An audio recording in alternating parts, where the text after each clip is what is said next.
When the insurance company doesn't pay what you deserve after you've been hurt in an auto accident, the law firm of Greenberg & Betterman is here to help you. Get a free consultation today.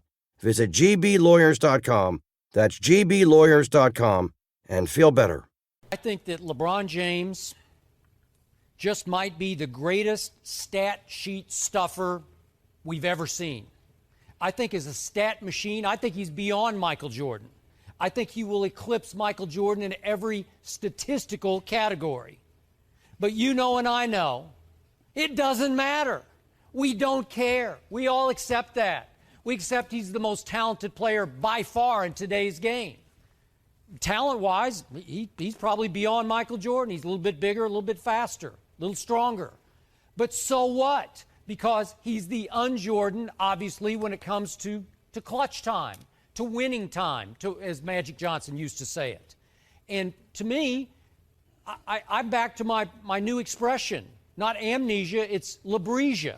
The LeBron idolaters out there, and maybe this guy is one of them, they conveniently want to overlook the nightmarish failures, the collapses, the chosen one turns frozen one that we've seen repeatedly in the playoffs. So I accept all the stats. I embrace all the stats. I just want to see him do it in the finals. And I know you've been right there with me all year. Yo. Ladies and gentlemen, thank you for listening, downloading, and subscribing to the latest edition of the 12 Kyle podcast. I'm 12 Kyle. Check this out.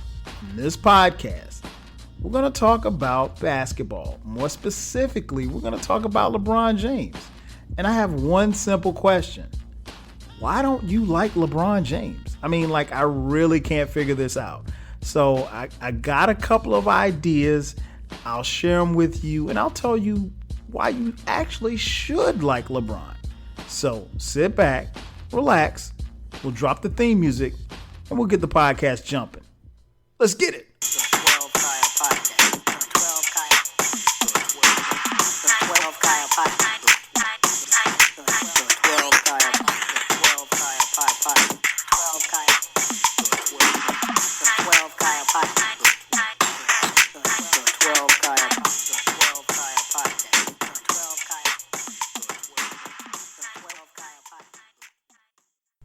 Welcome back. As I mentioned at the top, we're talking about why you don't like LeBron James. It's kind of funny when I think about it. Let me start by first saying that I'm a basketball fan, right? I mean, I've been a basketball fan. I've been watching pro basketball since 1980. So for some of you, I've been watching basketball long before you were even born. Does this make me an authority on basketball?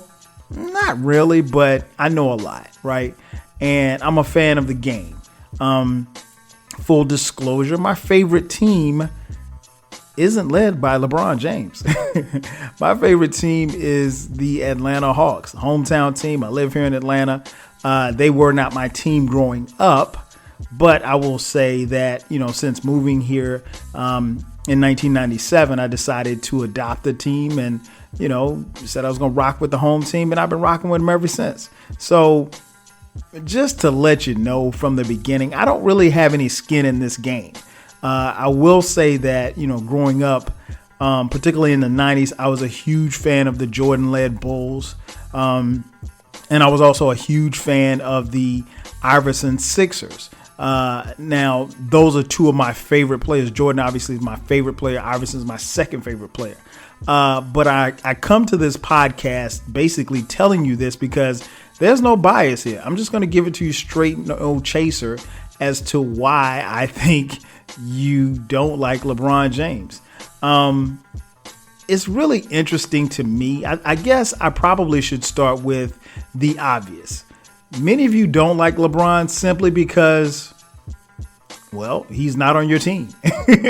I mean, that's just the truth. If even the biggest LeBron haters, if you will, if he were on your team, you would love his stinky draws. I mean, let's just keep it a buck. I mean, and so given the fact that he's not on your team and given the fact that LeBron has, a couple of times, I guess, explored free agency. And he didn't select, the team that you're a fan of. That would be cause for some people not to like him. I know, like, he toyed with the idea, for example, of,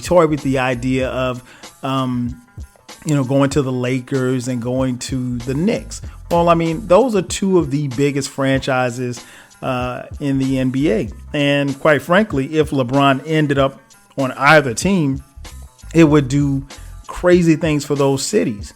And subsequently, it did not happen. So it is what it is. But I mean, everybody wants the superstar on their team. As I mentioned, I'm a Hawks fan. There's no superstars on my team. So if LeBron woke up tomorrow and said, yo, I'm taking my talents to ATL, we would welcome him with open arms. I would personally drive to Hartsfield-Jackson Airport, pick him up, take him to Magic City, and have a ball.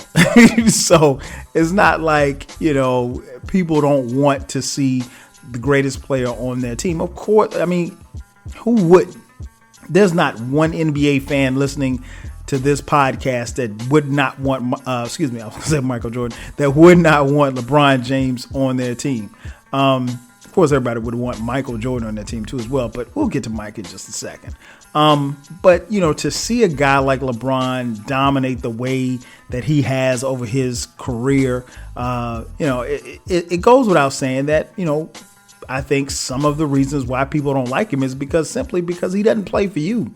So more often than not, given the fact that LeBron's not on your team, he's going to show up in your arena. It's going to be sold out. Your fans are going to boo him, and he's probably going to come away with the victory. He's just that good.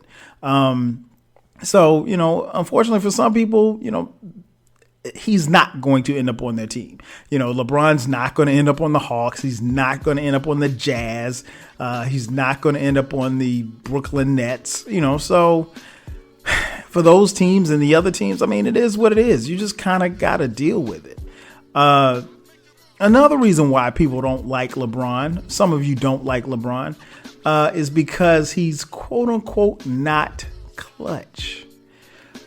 Oh man, if I had $1 for every time I heard this, and the reason being is because a lot of times, particularly earlier in his career, people would talk about the fact that LeBron, would pass up game-winning shots for, an open teammate or something like that. And he would always be mentioned in the same breath as, Kobe and Michael Jordan. And I mean, really, at this point, to mention him in the same breath as those two is just going to start an argument. I mean, let's just keep it real, man. That's what it is. I've had people say, man, LeBron has proven time and time out that he can't close out games. He's not clutch. In the finals, he'll pass up open shots. At one point in time, the knock on him was that he was scared to go to the free throw line in close ball games. I mean, I've heard it all, but I also saw this guy, take the Eastern Conference Championship away from the Boston Celtics when he scored 25 consecutive points in double overtime. And, just a point of reference. I'm not going to get into LeBron's stats. You can Google his stats. I'm not going to get into his stats, his MVPs, his records, and all of this stuff like that. I mean, that's neither here nor there. But, when I look at that game, when I look at, what he did to single-handedly carry them and rally them from a 3-1 deficit against the Golden State Warriors, a team that had won 73 games, by the way. And, even the biggest LeBron hater will look at the title that LeBron won in Cleveland and they'll say, well, Kyrie hit the final shot. Really? I mean, if LeBron James doesn't block Andre Iguodala's layup, then there's no opportunity for that. And so, people just find a way. Again, that's why people dislike him. Again, they say he's not clutch. I don't know when you talk about clutch, I know what Kobe did. I know what Jordan did. I know what LeBron does. He's clutch. I'm not going to sit here and say that he's not. LeBron has the talent to, be a 30, 35 point scorer, but that's just not in his nature. His His thing is to get other guys involved. He scores when he has to, and he can take over games. And we've all seen it. So, it is what it is. People just don't like it. And again, what do I know? I'm just a Hawks fan, but I know why people don't like him. And it's just crazy to me. What else? Complaining. Man, LeBron complains all the time to the officials, and that's why people don't like him. You know what? You get no argument from me on this one because of LeBron's size. LeBron tends to flop from time to time, which flopping was never cool in the 80s. So I don't know, I think Vlade and those guys made it fashionable in the 90s. In the 2000s, it's just out of control. People just, you're 6'8", 265 pounds, nobody's running you over, right? So that doesn't happen. So, and I will say LeBron's flop game is off the charts. LeBron flops better than most people, but he does flop and he does tend to complain to the officials. Now, I will say this. In a slight defense of LeBron, it's hard to, I would imagine if you're an official, it's hard to, officiate a game when LeBron is playing because he's so big and so powerful that, he gets fouled a lot. Same with Shaq. Shaq got, you literally, if you called a foul every time Shaq got fouled, the game would never end. I remember a commentator saying that they had spoken with an official and they said the two hardest players for them to officiate were Allen Iverson and Shaq. And it's because of, the pounding and the punishment that they would take throughout a game. And I think the same goes for LeBron. I think he's that guy who, really is so much bigger and stronger than other people. Maybe, some of the touch fouls and the other fouls, that you give the other players, but LeBron is going to also get the calls too, because he's the superstar. He's the biggest star in the league. So in that saying, he also gets the call. But, to be honest, LeBron does complain a lot. And I'm not, if you say your knock on LeBron is that he complains to the officials, no problem. You get no beef from me. I will say this much. Again, I said I've been watching basketball since 1980. There was no bigger person who complained more to the referees than Earvin Magic Johnson. Magic Johnson, you couldn't come around Magic without Magic, complaining and crying to the officials. Magic was one of the biggest crybabies when it came to officiating that I have ever seen in my life. And there's no knock on Magic. I love Magic, but it is what it is. And I'm just explaining this to you particularly for those who weren't alive or around to see Magic, or maybe you couldn't come outside, or maybe you didn't have cable. I don't know. But the point is that, superstars are going to get the calls. Superstars are also going to beg and cry for calls. To his credit, I don't remember guys like Larry Bird or Isaiah complaining about fouls, but, to the officials at, an alarming pace. LeBron does do that. I will say this much. So, again, so if you say your issue with LeBron is that he complains to the officials too much and he flops, I get it. I get it. I can understand and appreciate that. Let's see what else. Obviously, let's go ahead and deal with the elephant in the room. The decision. Not LeBron's finest moment. I will say this much. People will never get over the decision. Personally, I didn't have, and I talked about this on our Dead End Sports podcast. I didn't have a problem with his decision to go to Miami. Be clear, I didn't have any problems with his decision to go to Miami. What I did have a problem with is the fact that he did not have to go on TV to do it. And I understand the theory and the basis behind it, because they felt like, okay, if we go on TV, we do this for the boys club, we raise $1 million, which they did, it's going to look good and so forth and so on. But the moment he uttered those words, LeBron, what's your decision? In this fall, man, this is very tough. In this fall, I'm going to take my talents to South Beach and join the Miami Heat. Miami Heat. That was the conclusion you woke up with this morning. that was the conclusion I woke up with this morning. It was a wrap. It was a wrap. I mean, when he said he wanted to take his talents to South Beach, it was a wrap. I mean, there was nothing else that anybody could say. I mean, people were just literally shocked. I don't know if it's necessarily people were shocked. It was some people that were shocked by the decision to go to Miami, but the fact that he made such a spectacle of it, a 1 hour program, again, it was to raise money for the Boys and Girls Club. And, I know some Knicks fans thought because it was being filmed in New York that he was coming to New York. That whole summer was crazy. And, again, because LeBron was a free agent, I have no qualms with him making a decision, an informative decision for him to leave. But the process of making the decision, I thought it was bootleg. And I think, he's going to always, that will always be a knock on him, I think, for fans. And to be honest, it was kind of weird to sit through an hour of TV of him and Holland, and it just, they could have made it. I mean, he could have sent a press release. I'm taking my talents to South Beach. He could have, there's a myriad of things that he could have done to, make it look better. It still wasn't going to leave. It still was not going to ease the pain from the Cleveland Cavaliers fans who, watched him play for those 6 or 7 years that he was there. But at the same time, I think it would have come off PR wise a little bit better.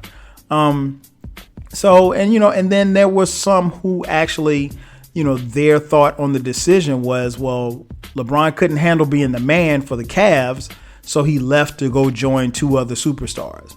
And that narrative, I get it, but at the same time, would I have done it? Probably not. But at the same time, I get why LeBron did it, because if LeBron does not leave Cleveland and he stays in Cleveland and he keeps coming up short, he would be where we deemed Carmelo Anthony, a great player, but can't get over the hump.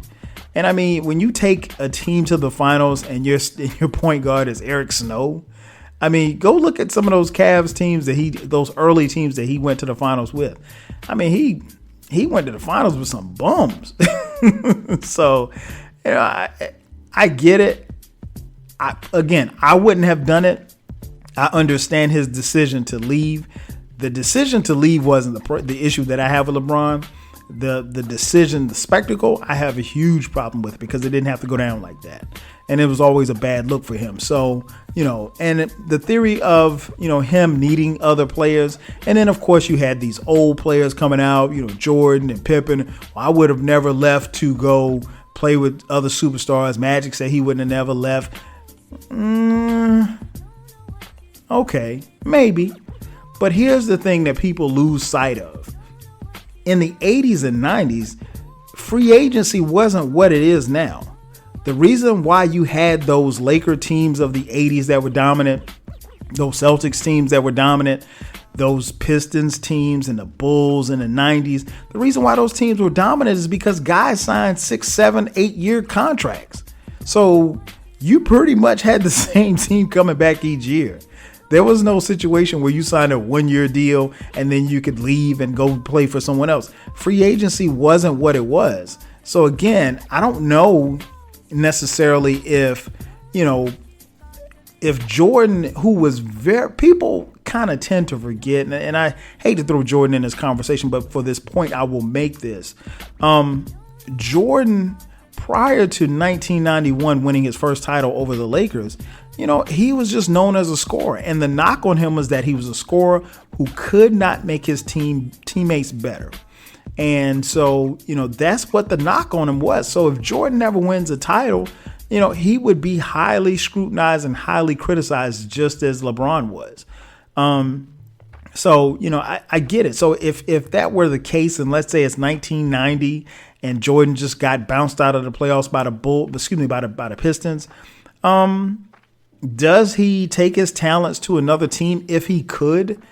It's very possible. I don't necessarily know that he wouldn't, particularly if a team offered him a lot of money, because at the time, Jordan was only making, and I shouldn't say only, but he was only making like $3 million from the Bulls. but he was pulling in like another 10, 15 million off the court. So, Jordan his bread wasn't buttered on, his basketball contract financially per se. So we don't know what would have happened. But again, the point that I'm trying to make is that free agency wasn't what it was back then. So I don't know that Barkley wouldn't have bounced. I don't know that Patrick Ewing wouldn't have bounced. I don't know that Magic wouldn't have bounced. So it's easy to say Bird, McHale. I don't know if those guys would have stuck around, particularly if they weren't if they weren't winning. So I digress. Let's see. Another reason why people don't like LeBron is the obvious, and I just spoke of the elephant in the room, the the decision. The other obvious is that LeBron is the biggest threat to Kobe and MJ. MJ meaning Michael Jordan. People don't want to hear that. I think some of the biggest detractors from LeBron James are Kobe stans and Jordan stans. And I mean, you probably know who you are, so I don't need to point you out through this podcast.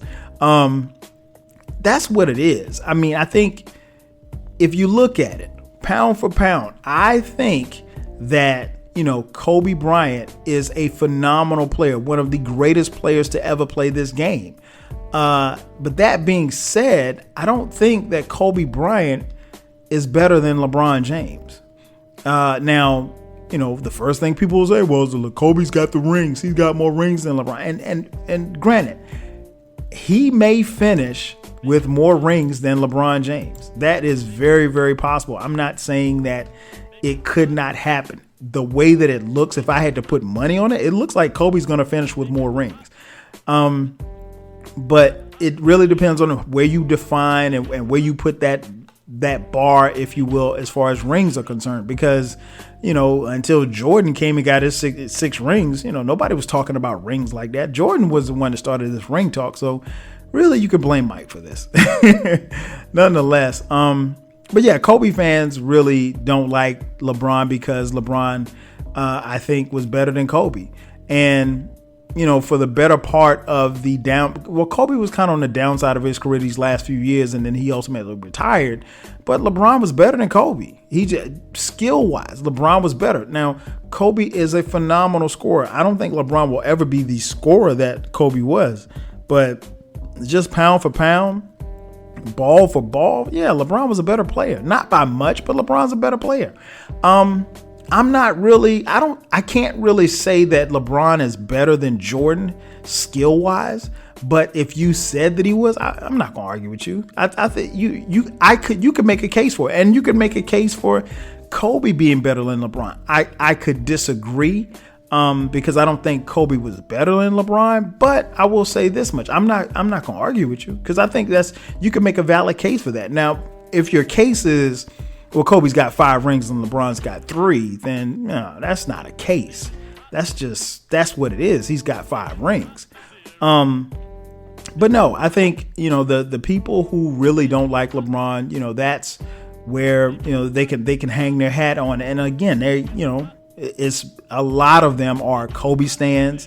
A lot of them are Jordan stans. And as much as I love Mike, you have to, first of all, I don't think you can compare the 3 men, first and foremost. But at the same time, LeBron's talent, it is what it is. And I think you can, even as a Kobe stan, even as a Jordan stan, I think you can appreciate who LeBron is and what he's done to the game and how he plays the game. If you understand and love basketball, I think you can sit and watch in appreciation. At least I do. I don't know what you guys are looking at, to be honest. And I'll say this. There are some reasons why you actually should like LeBron. First and foremost, LeBron gave Cleveland some of their best years. And at the time of this recording, he's currently playing for Cleveland. I don't know what's going to happen, in this offseason. But I will say this much. LeBron gave Cleveland some great years, and Cleveland can't deny that. Even his first trip or his first go around with Cleveland, those are some great years as far as basketball. As I mentioned, I've been watching basketball since 1980. Cleveland, for the better part of my life, sucked. I mean, they had a couple good years here and there, but on the real, Cleveland sucked. So I think, anybody associated with the city of Cleveland, the state of Ohio, they should be happy and glad and proud, that he's done that. And I think us basketball fans can appreciate what he's done for that city. So yeah, that's one reason why I think you should like LeBron. Another reason why I think you should like LeBron is that, just for me, on the outside looking in, I think LeBron is a good dude. LeBron seems like the kind of guy, other than the little social media passive aggressive stuff that he does from time to time, which I really don't like. He seems like the kind of guy, at least from what I get in interviews and things of that nature, he seems like the kind of guy you would want to hang around, right? As I mentioned, I'm a huge Jordan fan. Jordan's not the kind of guy I would want to hang around. Like, Jordan seems like an asshole, right? And Kobe seems like an asshole too. And I'm not going to hang around assholes, just to be honest. And, like LeBron seems like the kind of guy you want to go get a drink with and bug out with. I never got that vibe from Kobe. Kobe seems like much like a loner. And Jordan, like I said, Jordan has his inner circle, and I've heard enough stories about Jordan. Like, no, even as big a fan of Jordan as I am, if I saw Jordan on the street tomorrow, I wouldn't go ask him for an autograph or anything. I might not even say what's up, just because he's just like that. But I loved and appreciate what he did for basketball. And I will say this about LeBron. He seems like a very good and genuine guy. I've been impressed with, loyalty that he's maintained with his friends, not so much his basketball teams, but his friends. When you look at his friendship with a guy like Maverick Carter, guys, he was tight with since high school, and these guys, Maverick and some of the other guys are like they're his business partners, and these are his brand and their business acumen. They came in this together. And, he's made them multimillionaires. And, it's not like they're just some, yes men or anything like that. These guys are really, really legit guys. And, LeBron, man, he's maintained and seems like he's been the same guy since like forever. I don't know how many people. He is the only athlete that I can think of in my generation, right, that has, was given the praise and the accolades at such a young, early age, and actually lived up and exceeded the expectations, which is really, really hard to do. You can't put most kids on the cover of Sports Illustrated at the age of 16 and dub them the chosen one, and then they, skip college, go straight to the pros, 25-5, first NBA game, and LeBron has been as good as advertised, if not better than, what people think. And I mean, like, the guy goes out, averages 27, 7, and 7, and he makes it look easy. He makes it look easy and effortless. And he's been with the same girl, his girlfriend, Savannah, who he later now married to. They have 3 kids, so we haven't heard about the scandals of LeBron having side kids and, getting jammed up with drugs, anything like that. So he's been, for lack of a better terms, a good role model and a great family man. I really like that. He's really involved with his kids and stuff. And so I think that's something that you should like about LeBron. One of the other things I think you should like about LeBron is his philanthropy and his willingness to speak out on social issues. And I hate, and this will be the last time I bring Jordan and Kobe up, but this is something that they never did. Not to say that they didn't have any type of, philanthropy on their end, but I know for a fact that Jordan hardly ever spoke up on any social issues. Of course, it was a different day and time, but at the same time, man, LeBron really has exceeded expectations as far as what he's done on that end, and he's come up in the social media era. I don't know necessarily if Jordan could have handled living in the social media era.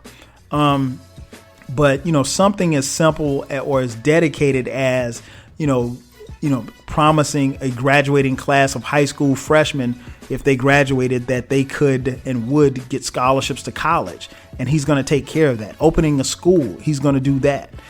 Things like that. I think those things far exceed, for as much as he's compared to Jordan, I think he far exceeds Jordan in that aspect.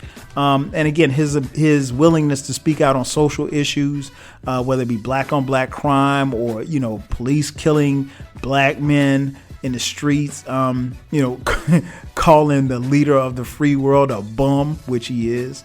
I love it. And I don't think, a lot of times you have guys who are really trying to protect their brand. LeBron he isn't like that. He's one who is actually going to do what it is that he wants to do, and I admire that. And lastly, man, one of the things I think one of the reasons why I think you should like LeBron is that the obvious. He's a great player. He is one of the best players to ever do it, regardless of what you think about him or where you rank him or anything like that.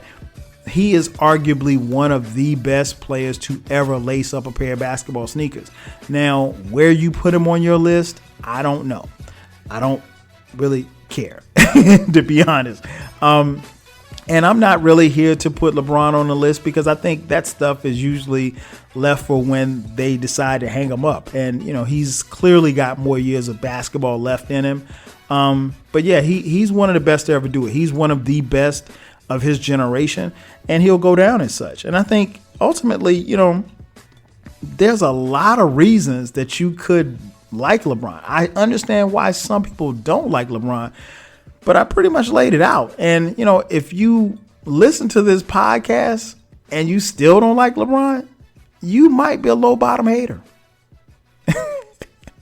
Thanks again for checking out the latest edition of the 12 Kyle podcast.